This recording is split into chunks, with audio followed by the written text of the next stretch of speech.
Vijayawada parliament YSRCP అభ్యర్థి కేశినేని నాని, విజయవాడ తూర్పు నియోజకవర్గం వైఎస్ఆర్సీపీ ఎమ్మెల్యే అభ్యర్థి దేవినేని అవినాష్ విజయం కోసం కేశినేని హైమ, దేవినేని సుధీర 12వ డివిజన్లో ఎన్నికల ప్రచారం నిర్వహించారు. ఈ డివిజన్లో అధిక వోల్టేజ్ కారణంగా విద్యుత్ ఇబ్బందులు తలెత్తి జనం బాధపడుతున్నారని కేశినేని హైమ అన్నారు.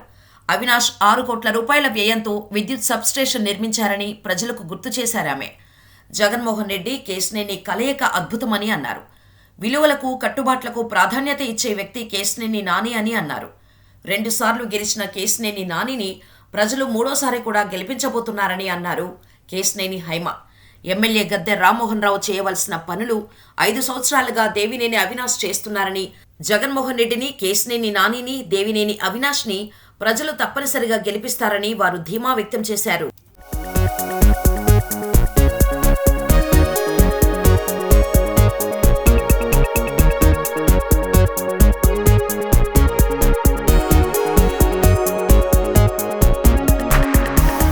ఇవాళ విజయవాడ ఈస్ట్ 12వ డివిజన్లో మేము పర్యటన చేయడం జరుగుతుంది. ఇక్కడ ఖలీల్ గారును, నవీన్ గారితో మేము ఇంటింటికి వెళ్ళి గడప గడపకి కేశినేని నాని గారికిను, దేవినేని అవినాష్ గారికి ఓట్లు అడుగుతుంటే మనుషులు మాకు చెప్పడం జరిగింది ఏంటంటే, కొన్ని దశాబ్దాలుగా ఉన్న ఇష్యూస్ని ఇక్కడ అవినాష్ గారు కానీ, నాని గారు కానీ పర్సనల్గా ఇది మా ఊరు, మేము తప్ప ఇంకెవరు చేసుకుంటామని చూసి అన్నీ రిజాల్వ్ చేయడం జరుగుతుంది. ఒకటి ఇక్కడ చూస్తే మీరు అంత వోల్టేజ్ ఇష్యూస్ వచ్చి చాలా ఎలక్ట్రిసిటీ ఇష్యూస్ ఉండి ఇబ్బంది పడుతున్న సమయంలో సబ్స్టేషన్ పెట్టి ఆల్మోస్ట్ 6 కోట్లు పెట్టి సబ్స్టేషన్ పెట్టి ఇష్యూని రిజాల్వ్ చేయడం జరిగింది ఈ ఒక్క డివిజన్లో. అట్లానే 25 రోడ్లు ఇంక్లూడింగ్ గద్దె రామ్మోహన్ గారి ఇంటి పక్కన రోడ్డుతో సహా అవినాష్ గారు కానీ, నాని గారు కానీ వేయడం జరిగింది. ఇక్కడ ఒక ఉర్దూ స్కూల్ పెట్టడం జరిగింది మున్సిపాలిటీ ద్వారా.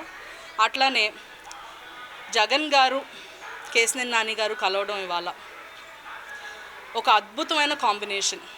సంక్షేమానికి, అభివృద్ధికి మధ్యన విజయవాడకి ఒక నవనిర్మాణం జరగబోతుంది వచ్చేసారి.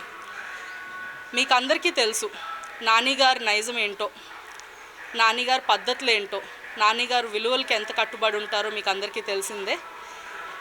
ఆ విషయానికి వస్తే ఇవాళ ఇక్కడ విజయవాడ పార్లమెంట్లో నీతికి, నిజాయితీకి, అవినీతికి, అక్రమాలకి ఒక పోరాటం జరగబోతుంది.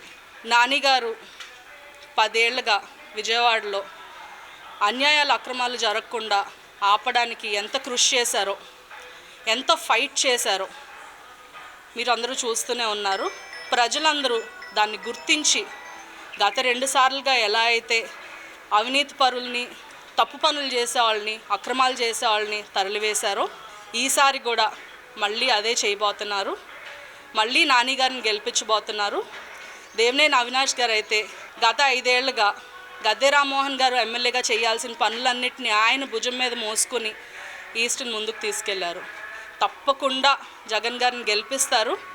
అవినాష్ గారిని, నాని గారిని అఖండ మెజారిటీతో గెలిపించబోతున్నారు జనాలు ఈసారి.